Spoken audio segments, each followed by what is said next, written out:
Yeah, so I've just been having a project day here with the rig. A rig this size, really any rig, but especially this size, I got an instant clutter problem.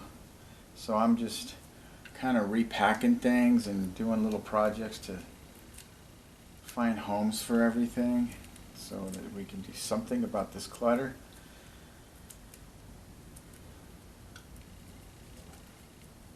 Just lots of little things.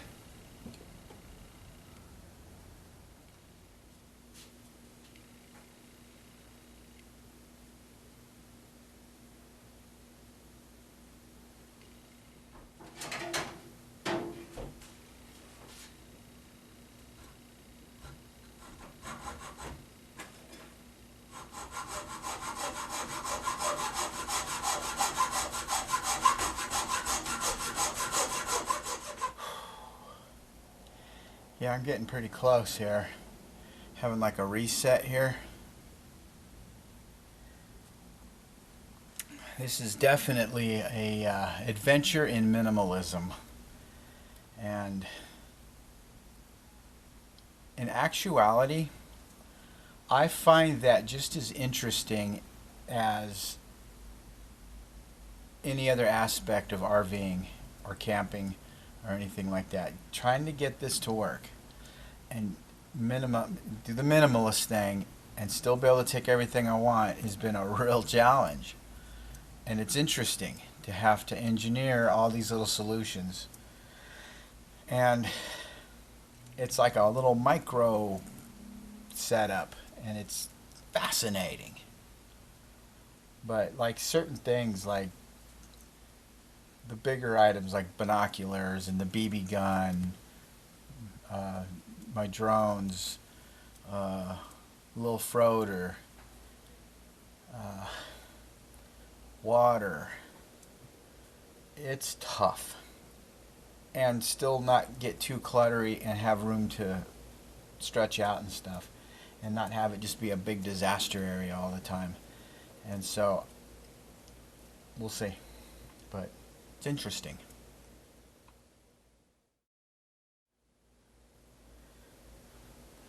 So I'm definitely giving some serious consideration and planning on doing an all-nighter, and it's gonna take some therapeutic effort. The minute I started really thinking about it today, I started getting stressed out. But that's okay. I'm going to go through some of my drills that I do. I mean, they've been working, so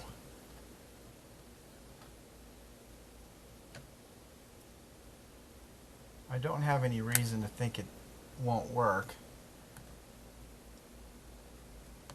And it's kind of seems silly when I look at it, these little drills I'm doing. I was doing a few of them earlier, and this super glue is not working.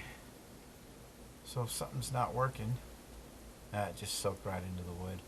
I'm just putting a little phone holder in here. I'll try some double-sided tape, but I think I'll go ahead and just show some of that in case anyone's interested. And I'm curious too, so I am planning on it coming up here. So I think it's next. So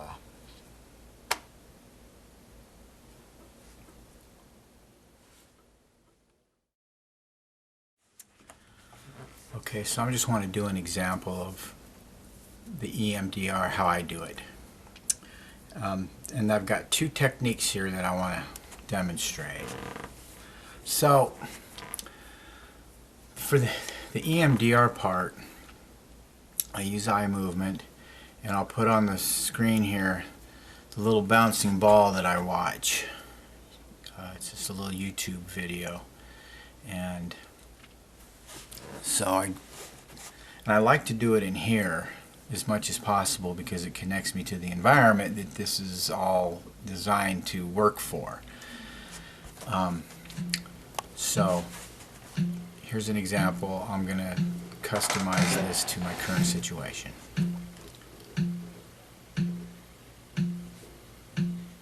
I'm thinking of going on a road trip and spending the night, and it's giving me anxiety.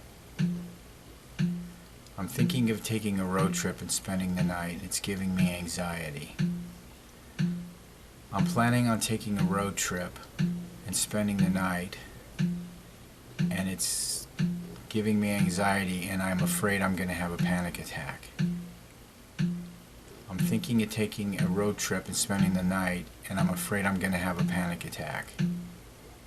I'm thinking and planning on taking a road trip and spending the night, and I'm afraid I might have a panic attack. I'm afraid I might have a panic attack. I'm thinking of taking a road trip and spending the night, and I'm afraid I'm going to have a panic attack. And you're supposed to do that until you're just tired of saying it. So it can take a while. It might take 10 minutes, 20 minutes, a half hour. You got to be willing to hang in there and see it through, and just keep repeating that over and over and over again until you're just literally tired of saying it. And it theoretically, and in my experience, helps to desensitize from the fear. In my case, the fear of it happening. So that's kind of the stuff I've been doing. Now, on the other side of this coin, I'm going to try a little light hypnosis to rewire a new neural pathway to a different response to the stress. So with that, I like using the meditation bell. So I'll put that up, and I'll go into a very light meditation slash hypnosis.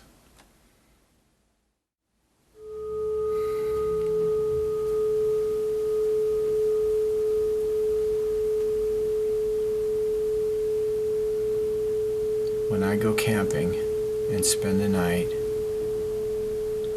I'm not going to let stress and anxiety dominate my thinking. I'm going to be calm, and if I do start getting anxious,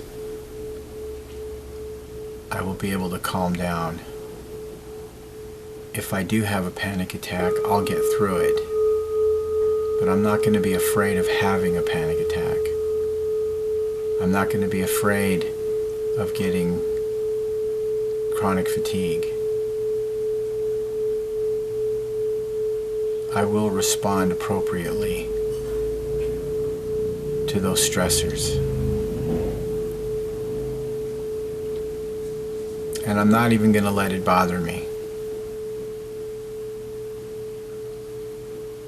Because there is nothing to worry about.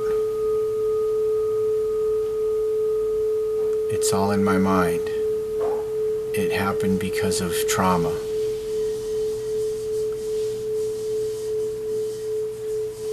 And if I do start getting stressed,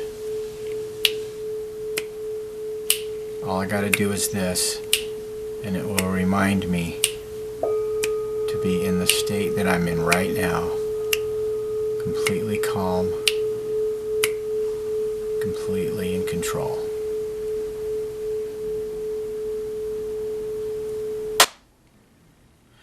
That's just an example of kind of how I've been doing that.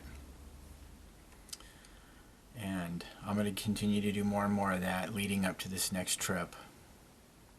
And we'll see how it goes.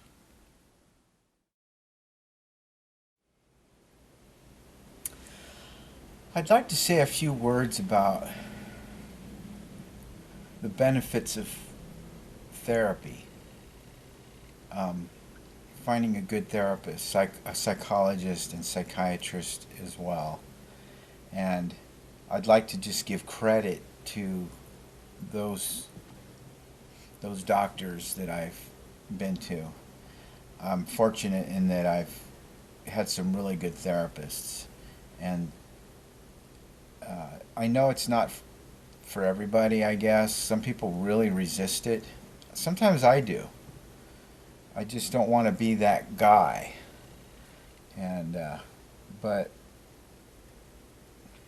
don't look at it that way. There are lots of people in this world that seem to be able to handle everything life throws at them and, respect.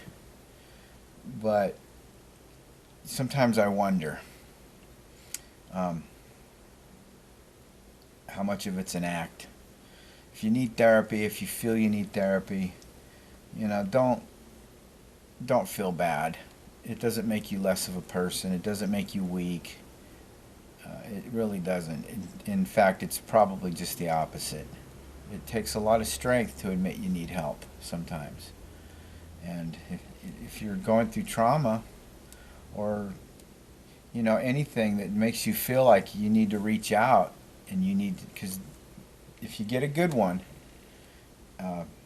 you'll get tools and techniques, and sometimes just having that third party, that neutral person that also knows what they're doing to talk to. And sometimes we all need a little guidance. So I just want to give a shout out to my therapists and the good work they've done and the help they've given me. So, thanks.